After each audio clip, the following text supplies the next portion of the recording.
Hello student, এই চ্যানেলে তোমাদের জন্য ক্লাস 10-এর ম্যাথ ফুল সিলেবাস করানো হবে ফ্রি অফ কস্ট।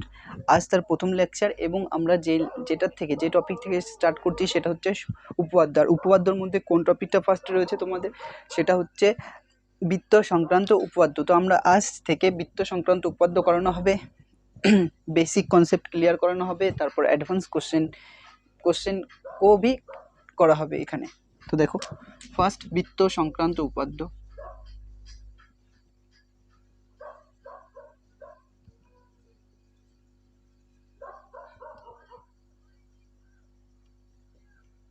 বৃত্ত সংক্রান্ত উপপাদ্য তোমাদের ফার্স্ট চ্যাপ্টার রয়েছে, যা উপপাদ্য সংক্রান্ত চ্যাপ্টার মধ্যে। তো প্রথমে বৃত্ত সংক্রান্ত বৃত্ত দেখো। বৃত্ত আর যে টপিক কমপ্লিট করবো তার মধ্যে দেখো বৃত্ত। তো বৃত্ত ডেফিনেশনস কী হবে, বৃত্ত কাকে বলে? আমরা সবাই বৃত্ত আঁকাতে জানি, এটা হচ্ছে বৃত্ত। তা বৃত্তর একটা সেন্টার থাকবে, কেন্দ্র থাকবে, আর কেন্দ্র থেকে মাত্র একটা সমতল থাকবে। সমতলের কোনো একটা নির্দিষ্ট বিন্দু থেকে সমান দূরত্বে দেখো, কোনো একটা নির্দিষ্ট বিন্দু থেকে এই পয়েন্টগুলোর দূরত্ব কি সমান, এই point A B C D, প্রতিটা পয়েন্টের যে দূরত্বটা সমান, তা সমান দূরত্বে অবস্থিত কোনো নির্দিষ্ট বিন্দু থেকে সমান দূরত্বে অবস্থিত থেকে কোনো গতিশীল কণা যদি যে বক্ররেখা, কোনো গতিশীল কণার যে বক্ররেখা উৎপন্ন করবে তাকে বৃত্ত বলবো। মনে করো এই পয়েন্ট থেকে এর সমান দূরত্ব থেকে এখান থেকে গতিশীল, তাহলে এই বরাবর ঘুরতে থাকবে, কারণ কি প্রত্যেকটা বিন্দুতে দূরত্ব কি সেম। এই জন্য যে বক্ররেখা পাবো তা একটা গোলাকার হবে, আর একে বৃত্ত বলবো। বৃত্তর এই সেন্টার, একে কেন্দ্র বলে, যাকে ও দিয়ে ডিনোট করব। আর কি, তো বৃত্ত আর কি কি জানি, এটা বৃত্তের ব্যাসার্ধ, আর ব্যাস কোনটা, ও বি ব্যাসার্ধ,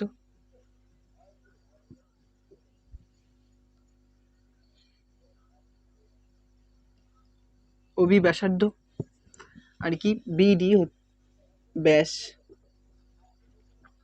বিডি ব্যাস। ব্যাস আর ব্যাসার্ধের মধ্যে কি সম্পর্ক দেখো, ব্যাস আর ব্যাসার্ধের মধ্যে কি সম্পর্ক, ব্যাস পুরোটা, ব্যাসার্ধ এইটুকু, মানে ব্যাসের অর্ধেককে কি বলে, ব্যাসার্ধ। তার মানে আমি এটা লিখতে পারি,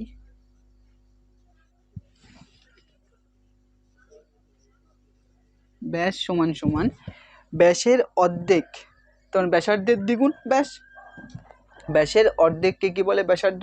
তাহলে ব্যাসার্ধের দ্বিগুণকে কি বলবে, ব্যাস। তাহলে ব্যাস ইকুয়াল টু লিখতে পারি 2 ইন্টু ব্যাসার্ধ,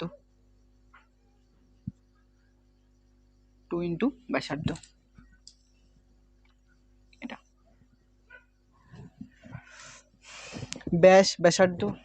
বৃত্ত কাকে বলে জানা গেছে এইটুকু। এরপরে ব্যাস জানা গেছে, এরপরে দেখো যেটা জানবো সেটা হচ্ছে জ্যা কি, জ্যা হচ্ছে বৃত্তের কেন্দ্রগামী। আর একটা কোশ্চেন এখান থেকে বলো, একটা বৃত্তের কতগুলো ব্যাসার্ধ থাকতে পারে, একটা বৃত্তের কতগুলো ব্যাস বা ব্যাসার্ধ থাকতে পারে। দেখো, একটা বৃত্ত কতগুলো ব্যাসার্ধ থাকতে পারে অথবা ব্যাস, অসংখ্য। ব্যাস বা ব্যাসার্ধের সংখ্যা অসংখ্য, মানে যেসব সরলরেখা বৃত্তের কেন্দ্র দিয়ে পাস করবে তাদের সবাইকে ব্যাস বলে, আর ব্যাসের অর্ধেককে কি বলে, ব্যাসার্ধ। তার মানে যেসব সরলরেখা বৃত্তের কেন্দ্র দিয়ে পাস করবে না বা যাবে না তাদেরকে কি বলবো, জ্যা। তো দেখো,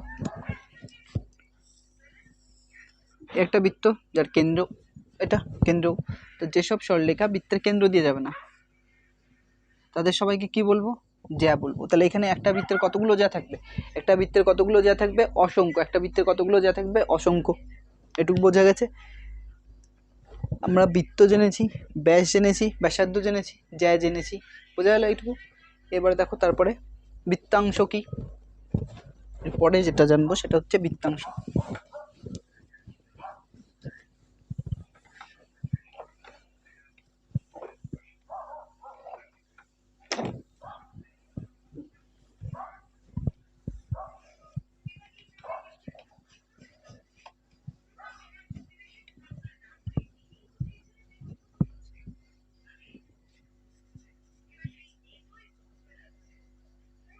এবার দেখো বৃত্তাংশ কি, বৃত্তাংশ হচ্ছে বৃত্তের যে কোনো সেগমেন্টকে বলে বৃত্তাংশ, বৃত্তের যে কোনো অংশকে।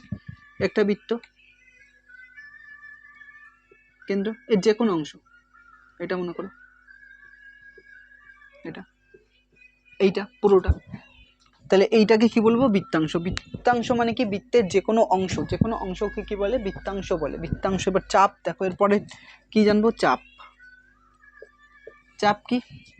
দেখো এটা একটা বৃত্ত, বৃত্তের পরিধির যে কোনো অংশকে চাপ বলে। বৃত্তের পরিধির যে কোনো অংশ। আবার পরিধি কি দেখো, আমরা এটা যেমন কেন্দ্র বলেছি, এটা কেন্দ্র। এই যে সার্কেল যে রিংটা রয়েছে, যে রিংটা, এটাকে বলে পরিধি। এর মান কত? 2π আর 2π, পাই হচ্ছে কনস্ট্যান্ট, আর হচ্ছে ধ্রুবক, আর হচ্ছে ব্যাসার্ধ, সরি, আর হচ্ছে ব্যাসার্ধ।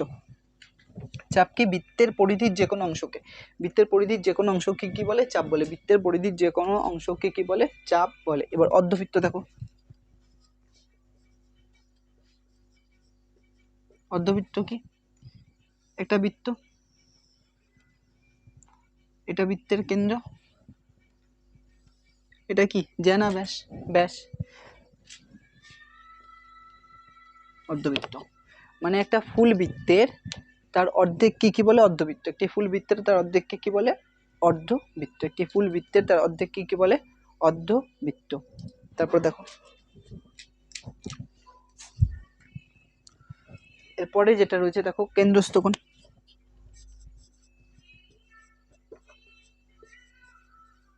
কেন্দ্রস্থ কোণ কি? বৃত্তের কেন্দ্রে যে কোণ তৈরি উৎপন্ন, যে বৃত্তের কেন্দ্রে যে কোণ তৈরি হয় তাকে কি বলে? কেন্দ্রস্থ কোণ।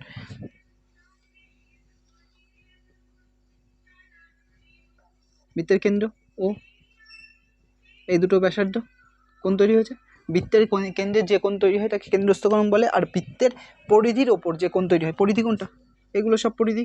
তাহলে দেখো এখানে একটা সরলরেখা যদি টানো তুমি, তাহলে এখানেও কোণ পাবা, এগুলোকে পরিধিস্থ কোণ বলে। বা এটা, এটা, এটা পরিধিস্থ কোণ। এই দুটোর মধ্যে সম্পর্ক আমরা জানবো পরে। কেন্দ্রস্থ কোণ কি? বৃত্তের কেন্দ্রে যে কোণ তৈরি হয় তাকে কেন্দ্রস্থ কোণ বলে। পরিধিস্থ কোণ কি? বৃত্তের পরিধির ওপর যে কোণ তৈরি হয় তাকে কি বলে? পরিধিস্থ কোণ। অর্ধবৃত্তস্থ কোণ কি?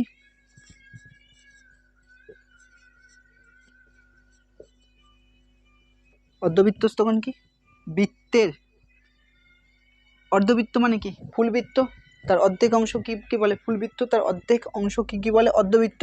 তাহলে অর্ধবৃত্তের পরিধির ওপর যে কোণ তৈরি হবে, অর্ধবৃত্তের, এমনটা, অর্ধবৃত্তের পরিধির ওপর যে কোণ তৈরি হবে তাকে কি বলবো? অর্ধবৃত্তস্থ কোণ। তাকে কি বলবো? অর্ধবৃত্তস্থ কোণ। এবারে দেখো এরপরে যেটা রয়েছে, এক কেন্দ্রীয় বৃত্ত।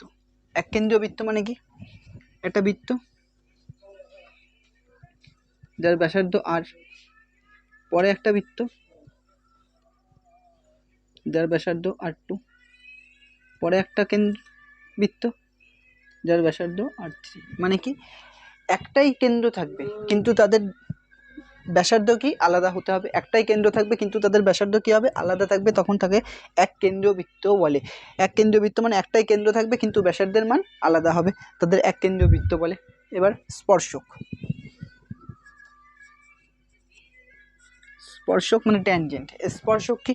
কোন একটা বৃত্ত রয়েছে, তাকে যে কোনো বিন্দুতে টাচ করবে, যে কোনো বিন্দুতে, ছেদ নয়, টাচ। এটা ছেদ, এটা নয়, কিন্তু এটা কিন্তু স্পর্শক নয়, এটা ছেদ।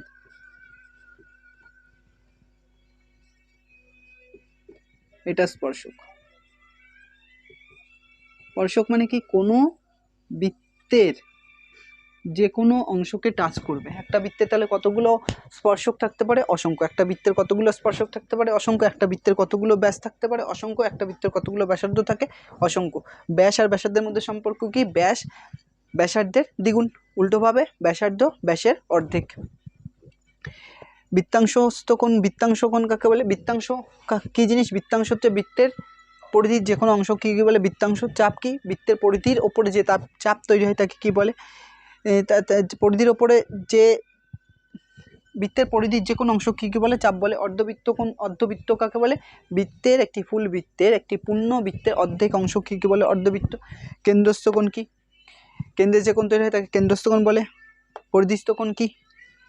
ও কেন্দ্রস্থ কোণ আর একটা পরিধিস্থ কোণ আমি বলেছি কিন্তু এখানে লিখিনি। পরিধিস্থ কোণ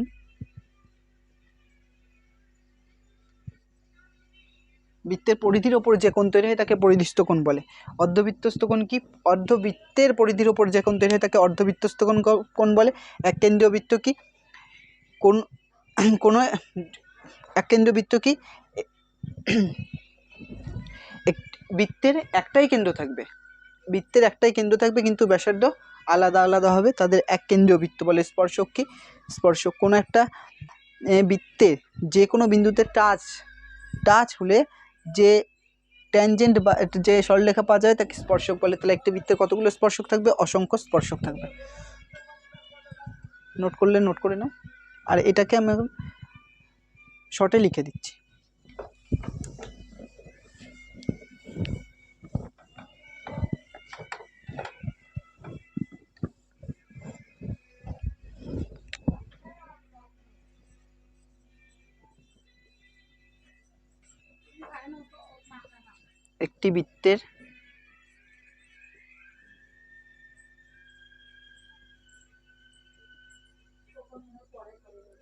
একটি বৃত্তের ব্যাসের সংখ্যা অসংখ্য।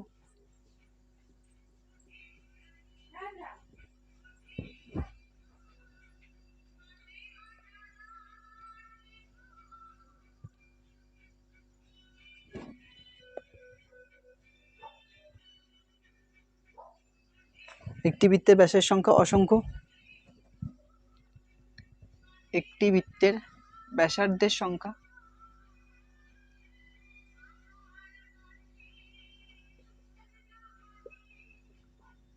অসংখ্য।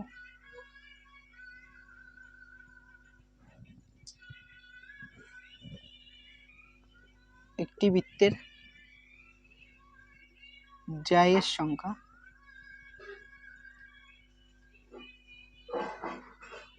একটি বৃত্তের জ্যায়ের সংখ্যা অসংখ্য। একটি বৃত্তের জ্যা হলো একটি বৃত্তের স্পর্শক,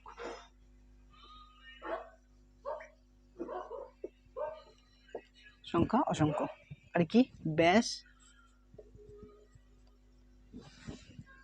ইকুয়াল টু 2 ইন্টু ব্যাসার্ধ।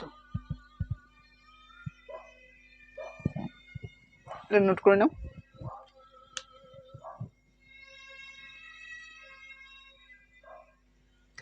হয়েছে? এখন দেখো আমরা আজকে একটা উপপাদ্য করাবো, সেই উপপাদ্যটা দেখো।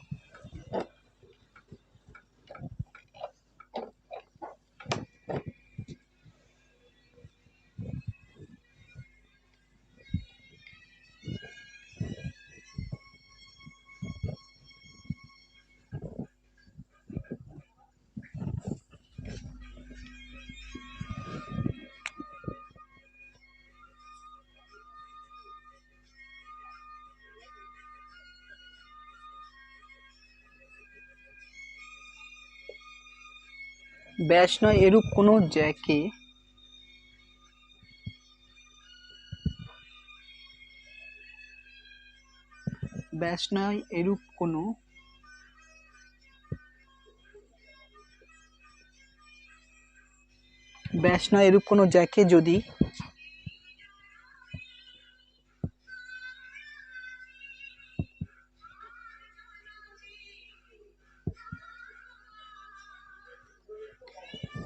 ব্যাস নয় এরূপ কোনো জ্যাকে যদি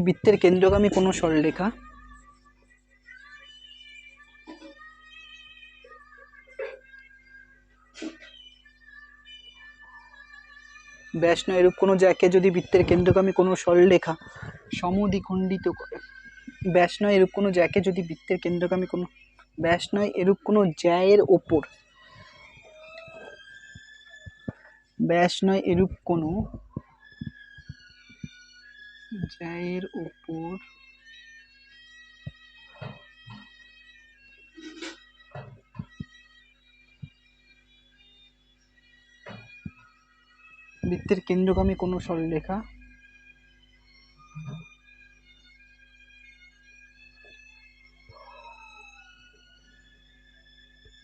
বৃত্তের কেন্দ্রগামী কোনো সরলরেখা লম্ব হলে ব্যাস নয় এরূপ কোনো জ্যায়ের ওপর বৃত্তের কেন্দ্রগামী কোনো সরলরেখা লম্ব হলে ওই লম্ব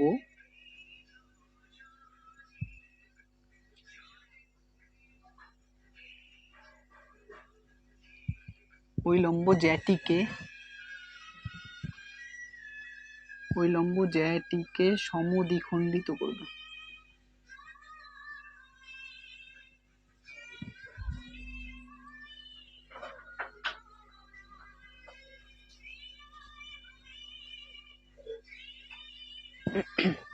ব্যাস নয় এরূপ কোনো জ্যায়ের ওপর বৃত্তের কেন্দ্রগামী কোনো সরলরেখার লম্ব হলে ওই লম্ব জ্যাটিকে সমদ্বিখণ্ডিত করবে, প্রমাণ করো। তো দেখো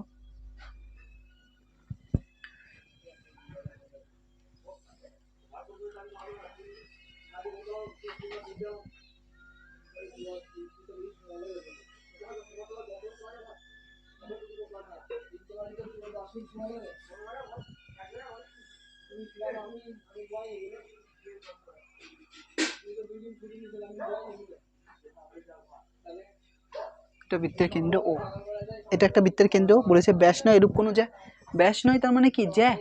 জ্যা কাদের হয়? যেসব সরলরেখা বৃত্তের কেন্দ্র দিয়ে পাস করবে না তাদের সবাইকে কি বলে জ্যা। তাহলে এটা একটা জ্যা এবি। বলেছে জ্যায়ের ওপর বৃত্তের কেন্দ্রগামী, বৃত্তের কেন্দ্রগামী মানে কি বৃত্তের কেন্দ্র দিয়ে যেসব সরলরেখা পাস করবে। তাহলে বৃত্তের কেন্দ্র দিয়ে মানে এভাবে বৃত্তের কেন্দ্রগামী কোনো সরলরেখা মানে কি ও সি সরলরেখাটি এ বি কে দুটি সমান অংশে বিভক্ত করবে, প্রমাণ করো। কোন পয়েন্টে বিভক্ত করবে? সি পয়েন্টে। তাহলে এ বি কে দুটো অংশে ভাগ করলে কি পাবো? AC equal to CB. এটা প্রমাণ করতে হবে। কি দেওয়া আছে? ওসিটা এ বি এর ওপর লম্ব। দেখো সরলরেখা লম্ব হলে মানে ওসি এ বি এর ওপর লম্ব, এটা দেওয়া আছে, এটা প্রমাণ করতে হবে। বোঝা গেলে? কি বললাম, প্রশ্নের মধ্যে ওটা দেওয়া ছিল, ওসিটা এ বি এর ওপর লম্ব। দেখো ধরি ও কেন্দ্রীয়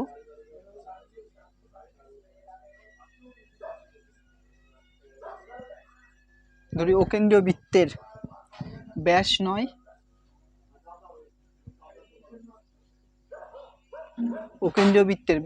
এরূপ, যেটা লেখা আছে ওটা দেখে দেখে লিখবো। অকেন্দ্রীয় বৃত্তের ব্যাস নয় এরূপ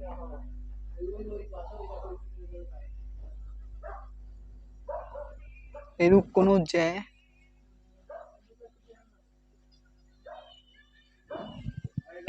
জ্যা যেটার নাম কি এবি, এরূপ কোনো জ্যা এবি এর ওপর ওসি সরলরেখা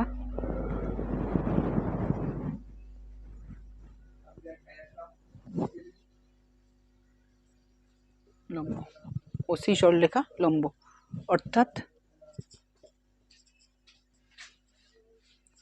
ওসি এ বি এর ওপরে লম্ব। কি প্রমাণ করতে হবে?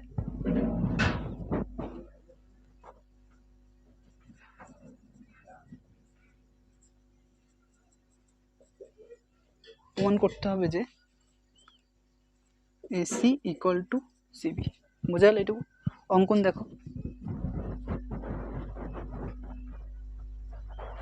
এবার একটা উপাদ্য তিন কি থাকে, একটা প্রশ্ন দেওয়া থাকে, সেইটা দেখে তোমাকে প্রমাণ করতে হবে। দেখো প্রশ্নটা কি দেওয়া আছে? ব্যাস নয় এরূপ কোনো জ্যা কোনটা নিয়েছি? এ বি এর ওপর কি বলেছে? বৃত্তের কেন্দ্রগামী কোনো সরলরেখা কোনটা? ওসি, যার উপরে লম্ব কোন পয়েন্টে? সি পয়েন্টে। তাহলে লম্ব হলে দুটো সমান অংশে ভাগ হবে, কি এসি আর সিবি। এটা প্রমাণ করতে হবে তোমাকে। তাহলে দেখো প্রমাণ করতে হবে যে এসি ইকুয়াল টু সিবি। এটা প্রমাণ করার জন্য কিছু অঙ্কন করতে হবে।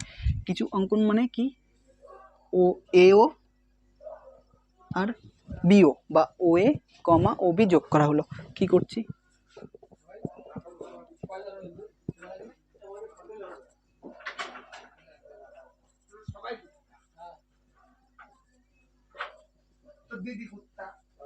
যোগ করা হলো, ও এ এবং ও বি যোগ করা হলো।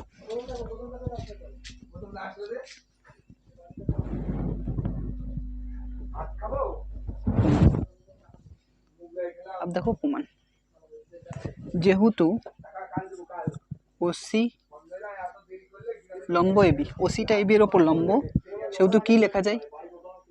ও সি এ সমান সমান ও সিবি, এক সমকোণ মানে 90 ডিগ্রি। যেহেতু ওসিটা এবি এর ওপরে লম্ব, তার মানে এই কোণ আর এই কোণ কত ডিগ্রি? 90 ডিগ্রি করে। এই কোণ আর এই কোণ 90 ডিগ্রি করে। O C A equal to O C B সমান সমান এক সমকোণ। বোঝা যাচ্ছে এটুকু? দেখো এটুকু টুকে নাও, এটুকু টুকে নাও। এরপরেরটা দেখো,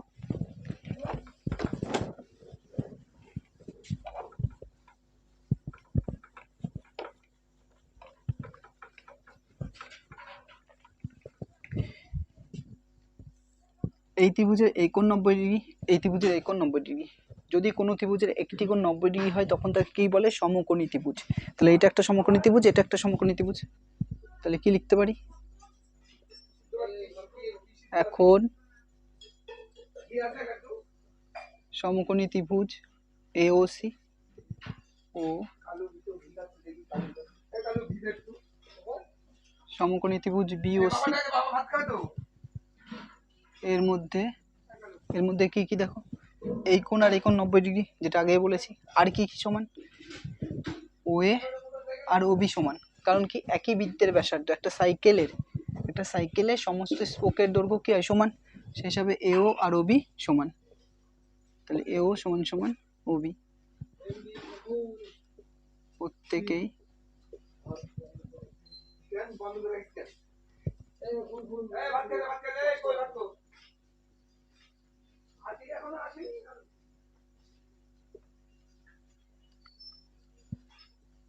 একই বৃত্তের ব্যাসার্ধ। আর কি সমান? দেখো এই দুটো ত্রিভুজের কমন বাহু, এই ত্রিভুজের তিনটে বাহু, একটা দুটো তিনটে, এই ত্রিভুজের তিনটে, একটা দুটো তিনটে। তাহলে এই দুটো, এই ওসিটা সাধারণ বাহু, দুটোর ক্ষেত্রেই সমান।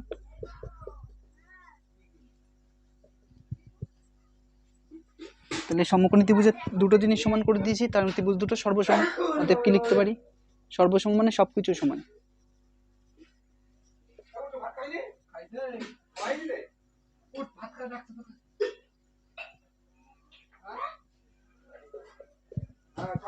সমকোণী ত্রিভুজ এওসি সর্বসম, সমকোণী ত্রিভুজ বিওসি সবকিছু সমান। তার মানে এই কোণ, এই বাহু আর এই বাহু কি হবে? সমান। অতএব এসি সমান সমান সিবি। প্রমাণিত। টুকে নাও। আজকে এইটুকুই থাক। Thank you very much.